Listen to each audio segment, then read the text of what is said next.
will you be looking for from these talks in Alaska? What are the expectations? What will it really achieve? Even President Trump himself has said there's a 25% chance things could fail, but I guess there's also a 75% chance they may not. Well, thank you for inviting me, Asieh. That's a very good question, and I think it really depends on what President Trump is aiming. I think President Trump is counting on the fact that the United States is the primarily supplier and supporter of the Ukraine, meaning, in his view, if the U.S. makes a decision, finds any deal suitable, Ukraine wouldn't have any options except to play along in the long run.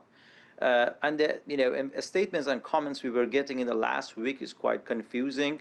Initially, the Ukraine was not supposed to be a party. Today, President Trump raises the possibility of Ukraine being involved.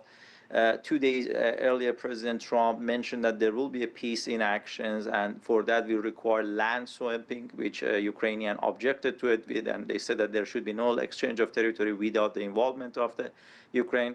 And then President Macron yesterday said that President Trump agreed that any territorial exchange would be with the Ukrainians' approval. And now we have 2 days that the possibility of the Zelensky attending the Putin, attending the Alaska meeting. I think the overall and the long run is that the Russians trying to reach out or settle a situation very, very similar to what they did with the Finland after the World War II, which resulted in the Finno-Russian Treaty of the 1948. Finland accepted to cede a part of its territory to Russia, in addition to accepting a military neutrality and joining no military bloc.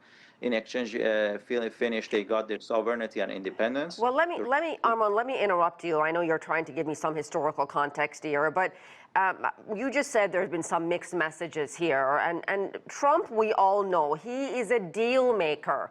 I mean, he also considers himself a peacemaker. But knowing what we know about President Trump and him wants to make a deal, he has already said he believes Putin is going to make a deal as well. How worried are Europeans when they're not at the table, and neither is Ukraine's President Zelensky, about a potential agreement or concession that they're not going to be happy with? Notably, they should be notably concerned. That's a very good question. I think President Trump seems to be in rush to establish a ceasefire. He's been like that prior to taking over office. He promised that he would bring the ceasefire and peace in the first day, and it's a promise that hasn't been delivered yet. So he's in rush. He wants to push for peace.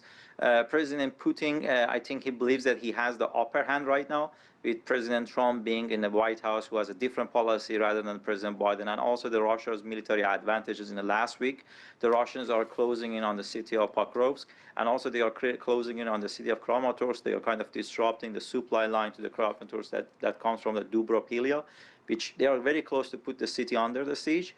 I think backing by these military successes, President Putin sees his chances of pressuring White House or even Ukrainian or Europeans to a deal better than the weeks before or months before. So, Arman, if this Alaska summit does not go well, what happens then?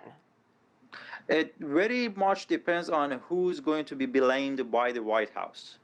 If the President Trump finds, in his view, Zelensky the party to be the guilty party, there is a chance that the United States would disrupt, not necessarily cut, its military support and its acceptance or tolerance of the Europeans delivering American-made weapon or under the American weapons license to the Ukraine.